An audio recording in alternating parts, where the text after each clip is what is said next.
Hey everybody, CVH here, and today we'll be just doing a quick deck tech on Token Crusader. This is my personal build that I've been playing on stream a bit recently. I've had some pretty good results with it on the Legend ladder. I haven't tested it too extensively, you guys should know that going into the video, but I thought I'd feature it because it's been a lot of fun.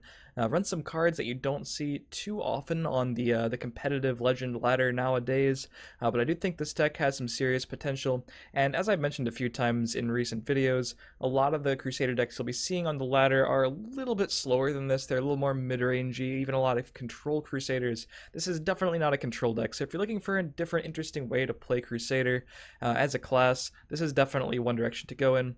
So let's just go up the curve like we usually do in these deck techs and talk about some of the card choices, particularly the more interesting ones. And in our 1-drop slot, we actually have one of the more interesting ones. We have 3 Scouting Patrols. Pretty standard for a token deck, just 1/1 in each lane. As you'll see, we have a lot of cards that take advantage of that. And 2 copies of Marked Man. So only 2 because, again, by itself it's a pretty weak card, but this is one card that I think strictly benefits token strategies. And I mentioned that a little bit when I was doing the first impression videos for Fall of the Dark Brotherhood. The 0/2 makeshift defenses it puts into your hand, it is a 0-cost card, so that means it combos very well if you just need an additional body on the board at the drop of a hat. You can activate Siege Catapults and Token Spellsword. You can activate Pit Line in this deck. So as long as you have something on the board at a certain time when you draw a Pit Line from the top of your deck, you play the makeshift defenses in whatever lane is empty on your side, and the Pit Line is all of a sudden active. And that's one reason the Scouting Patrol is good as well. You can go Scouting Patrol into a ringed Pit Line on turn 2. Marked Man helps you with that, and we have a lot of different ways to buff things on the board. So Marked Man is a card that for a very cheap investment of 1 magicka allows you to go wider, and you can use the defenses pretty strategically to protect your high value cards like maybe a 5th Legion Trainer or Clan Captain. The opportunities for that are there as well. Then we move on to some of the cards that are no surprise in a deck like this that strictly benefit token strategies as well. Bruma Profiteer, whenever we play a creature we gain health. 5th Legion Trainer, critical to the strategy. This is one of the ways we really pile on the damage late game. Every time we summon something gives it +1/+0. Being able to play this on turn 2 or early turn 1 with the Ring of Magicka is incredibly powerful. Marked Man on turn 1 into 5th Legion into the 1/2 defenses, then the board kind of snowballs from there. Or Clan Captain can allow us to trade up with boards if we have a lot of things on the board, staring down a few of our opponent's creatures, just add damage to our face pushes, and at the very end of the game, if you've saved up some of the tokens in your hand, the Nord Firebrands, this can really be one of your game enders along with the trainer. Rift Thane, we have just generally pretty insane 2-drop for Crusader, one of the few good 2-drops in the class, which is one reason I guess doesn't see a whole lot of play, but a versatile card in an aggro deck's setting up for when you know you can make it a 2/4 guard can be very powerful as well. That is something a lot of aggro decks can't really answer early. 3 Eastmarch Crusaders, this deck needs all the card draw it can get because we have so many cheap things that we'll be dumping on the board that, at a certain point we will be trying to take over the board quickly, but we might run out of cards if we don't have the card draw, so this card is very important.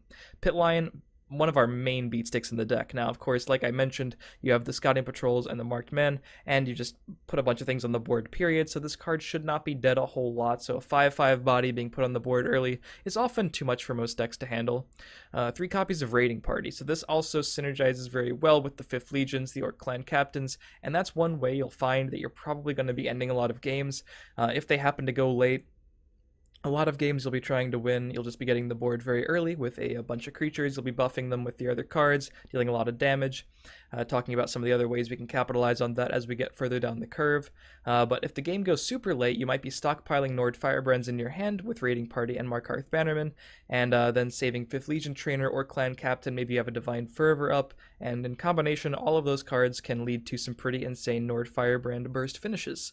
And another card that we have to buff our creatures is Resolute Ally. We only have 15 cards that it doesn't proc with. We have 35 agility, 35 agility and, willpower. It's willpower. Yellow is willpower. 35 willpower in the deck, so Resolute Ally has a very good chance of going off. You don't want to completely rely on it, if at all possible, but early in the game, hopefully your board is better than your opponent's to the point where you can just add it to the board. More often than not, it will make your board insane, and sometimes it'll just be a 3-drop 3/3, but hopefully not too often. Dawnbreaker, just a really good card for aggressive decks using willpower, and there are a lot of, still Night Shadows, Blood Magic Lords. The game probably won't go long enough for you to see your opponent's Blood Magic Lords with this deck, but it is worth noting that it can kill that, and some earlier things as well, like Haunting Spirit.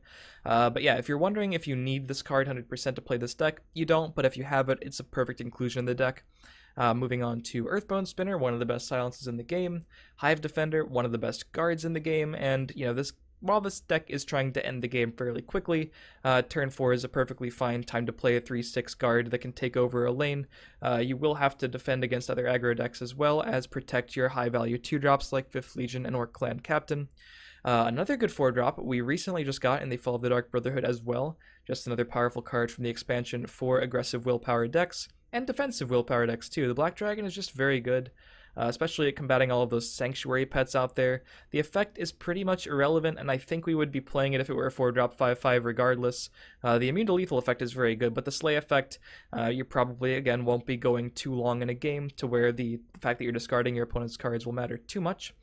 And then only 2 copies of Divine Fervor. This card used to cost 4, and when it did, it was nuts. But as a 5 cost, I didn't want to make my hands too clunky. There were a bunch of other 5 cost and plus cards that I wanted to play in the deck. I haven't felt like I've drawn this card too much after building it, so I think 2 is probably where I want to keep it. But if the game goes later than turn 5, obviously this card is very powerful. It adds damage to the board immediately when you play the Fervor, which can help you in the short term. And as the game goes longer, your opponent knows that as you continue drawing those Eastmarch Crusaders, those raiding parties, if a Markarth Bannerman sticks, not only is everything harder to kill, but it's pushing that much more damage for the rest of the game. Moving on to a card that is probably the most suspicious in the list, but has been very good for me so far in testing, Hoffinger Marauder. Now again, it's not completely critical that you own this card if you want to play a Token Crusader strategy, but I thought this card would fit pretty perfectly because there's a lot of small things that can get buffed, and this card snowballs really hard, which fits in with the deck's theme. We're just going to use a couple things early, and obviously with all the buffs, they become insane. Hoffinger is one card that on turn 5, if you're breaking a rune or 2, and that's typically where this deck is on turn 5, it can turn your little guys into just insane beatsticks. It has carried quite a few games for me. I really enjoyed it. Obviously, it has an RNG-dependent effect, so it's not always going to be amazing, but I do think this card works very well in the deck, despite being very weak. You don't really want to be playing this card raw on turns 4 or 5 without getting its effect. Sometimes you can play it and it'll live for a turn, and then you get additional procs of the effect, but if you're relying on it to live for a turn and it's the only thing you have on board, chances are you're in a pretty bad spot there. But more often than not, since this deck is so good at putting numerous things on the board in the first 3 turns of the game, you should be in a position to where you'll have things on board with Hoffinger, and you can even sort of hold back sometimes if you miss 1 damage the turn prior because you know next turn you're going to be playing Hoffinger, leaving your opponent at 21 or something. You'll guarantee having that extra destruction of a rune, which translates then into an extra random item on the creature. That can be pretty powerful. So think about your Hoffinger plays a little bit in advance if you have that in your hand. There's a few things you have to do that with, obviously. Thinking about pit line, if you're not sure where to develop a creature, think about what happens if you top deck a pit line, think about what happens maybe if you top deck a Hoffinger, but Hoffinger is definitely not a static card, right? It does something different pretty much every time you're destroying runes, but a very powerful card, totally swingy on 5, one of those cards that if you can get max value from it, you play it, you attack, and if your opponent doesn't get a really insane prophecy, they're going to have an extremely difficult time coming back into the game. Markarth Bannerman, used in the aggro token archer decks, used in the Merrick Battle Mage decks. The Nord Firebrands it generates are just incredibly powerful. It does help sometimes if you can play a Divine Fervor before Markarth against decks using Lightning Bolt, but more often than not, your opponent's going to be preoccupied with your little things before Markarth. If it sticks, it's fantastic. If not, you should be dealing enough damage regardless. But yeah, stockpiling these stockpiling the Nord Firebrands from the Markarths and the raiding parties can lead to easy clears on your opponent's problem cards while you're pushing face with your other things, and just an insane amount of damage in the late game, so absolutely perfect card for the deck. 3 Piercing Javelins, Prophecy, removal. This deck is kind of weak on defense. In fact, as you can see, those are the only prophecies in the deck, but it's a good one, and it is mostly used offensively in this deck, so we're not going to be relying it from prophecy too much. You don't really want to put yourself in a position, and I know it's kind of weird to say you don't want to try not to put yourself in a position where you're losing the board, but you know, with this deck it's of the utmost importance because you have very few prophecies to swing the board state back around. And in addition, we also want to continue being aggressive, so we can use cards like Hoffinger and Triumphant Jarl and Eastmarch Crusader to maximum effect. Triumphant Jarl just is the sort of reset button for our hand. we've run out of creatures, but we've run out of cards in hand because everything is now on the board. Hopefully they're big enough to kill my opponent, but if my opponent was lucky enough to have answers to my board, this is more cards that I can then just throw on the board. And everything besides Jarl costs 5 or less, so you draw 2 cards with Jarl, chances are you can play them both on the following turn, and then of course your buff cards like 5th Legion, Orc Clan Captain, Divine Fervor, Resolute Ally get that much better. So that's pretty much how the deck wins. It's just an aggressive deck with a lot of ways to go wide on the board and generate tokens not only on the board with cards like Marked Man and Scouting Patrol, but also in your hand with the Nord Firebrand tokens. And a lot of the cards in the deck just work really well with those cards, so while it isn't a very popular deck at all, chances are if you queue into a Crusader on the ladder, it'll be either the slower mid-range deck or the slower control deck, even with Mana Cores or Unstoppable Rages. Basically, it's probably not going to be playing as aggressive of a game plan as this, so if you're looking to play Crusader and you just want something different, just want to use your Hoffinger Marauders or something, or you just wanted to play a more aggressive version of the class, I actually do recommend this deck. I've had some pretty good successes with it so far. I'm not saying it's completely refined, because again, I haven't gotten the most number of games with it, but I do recommend it. And as always, make sure you leave a comment in the description with your thoughts. Join the conversation. Let me know if you like the deck. Let me know if you've edited it yourself. Hopefully you have success with it. Let me know that as well. Feel free to leave a like if you've enjoyed the video. Feel free to subscribe to the channel for more deck tech, strategy content, gameplay, and all that good stuff. And follow my stream in the description below for daily Legends streams. And I'll see you guys next time.